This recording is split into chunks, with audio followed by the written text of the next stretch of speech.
उत्तराखंड में निर्वाचन आयोग के लिए 100% वोटिंग कराना मुश्किल हो रहा है।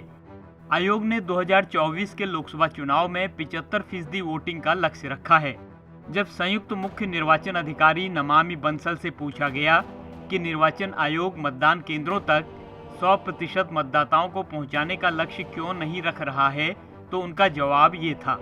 वही मैंने कहा कि जैसा कि हमारा पिछला जो रिकॉर्ड रहा है उसमें क्योंकि 61% तक ही हम पहुंच पाए, ऐसा नहीं है कि बाकी मतदाता मौजूद नहीं है।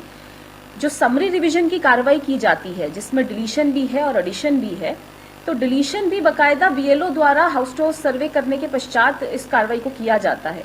तो डिलीशन भी बाकायदा किया जा रहा है।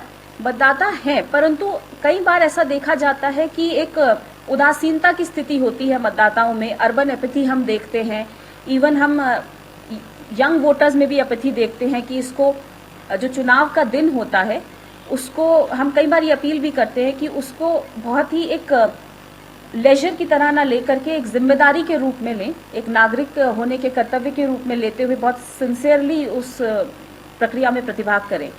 तो उदासीनता मैं मानती हूँ ज़्यादा बड़ा कारण है, जिसके कारण हम उस प्रतिशत तक सीमित रह जाते हैं। निर्वाचन आयोग के 75% मतदाताओं के ही मतदान केंद्रों तक पहुंचने का मतलब है 20 लाख से ज्यादा मतदाता वोटिंग के लक्ष्य से ही बाहर हैं। इस पर वरिष्ठ पत्रकार नीरज कोहली क्या कहते हैं, सुनिए। पिछली 4 पार्लियामेंट हैं उत्तराखंड के अंदर, जो 4 लोकसभा के चुनाव हुए हैं, वहाँ देखा हमने कि 65 से बिलो जो है परसेंटेज रही है। और 65 और 100 को अगर हम देखते हैं तो 35% का मार्जिन आ जाता है। और 35% का मार्जिन आता है तो उत्तराखंड जैसे राज्य में जहाँ 80 से लेकर 85 लाख के बीच में मतदाता हैं, अगर वहाँ 60% और 65% के बीच में पोलिंग होती है तो मैं समझता हूँ कि काफ़ी लोग, बड़ी संख्या में ऐसे मतदाता हैं जो वोट नहीं कर रहे। ये बहुत गंभीर विषय है, बहुत चिंता का विषय भी है, चिंतन मंथन का भी विषय भी है। लेकिन मेरा ये समझना है कि इसके लिए जो है इलेक्शन कमीशन को भी और जो बड़े राजनीतिक दल हैं उनको भी इस बात के लिए सोचना पड़ेगा। कहीं ना कहीं ऐसा महसूस होता है कि इतना कुछ करने के बावजूद भी वोटर जो है वोट डालने के लिए नहीं जा रहा, तो उसकी उदासीनता पॉलिटिकल पार्टियों के प्रति भी है। और कहीं ना कहीं इलेक्शन कमीशन की जो उसको लगता है कि जो जिस तरह की व्यवस्था है, कहीं ना कहीं उस व्यवस्था में भी मुझे लगता है कि उसको लगता है कि कहीं ना कहीं कुछ कमी पेशी रह गई है।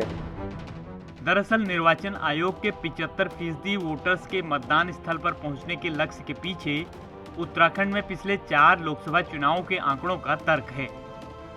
उत्तराखंड में लोकसभा चुनाव 2019 में करीब 61.50% मतदान हुआ, यानी कुल 75,62,126 मतदाताओं में से सिर्फ 46,50,707 मतदाताओं ने मतदान किया।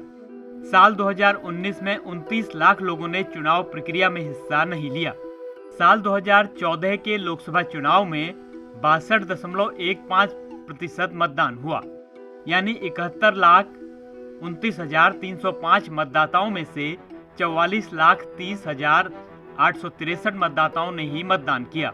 2014 के चुनाव में 26,98,442 लोगों ने लोकतंत्र के महापर्व से दूरी बनाए रखी। लोकसभा चुनाव 2009 में 53.96% वोटिंग हुई। इस बार 58,87,724 मतदाताओं में से करीब 31,77,000 मतदाताओं ने ही मतदान किया। इस तरह 2009 के चुनाव में भी 27,10,000 लोग मतदान केंद्रों पर नहीं पहुंचे। साल 2004 में केवल 49.25% मतदान हुआ। इस बार कुल मतदाताओं की संख्या 55,62,637 थी। इनमें से सिर्फ 27,39,598 मतदाताओं ने ही वोट डाला, यानी राज्य बनने के बाद पहले लोकसभा चुनाव में 28,23,000 लोगों ने वोट नहीं डाले।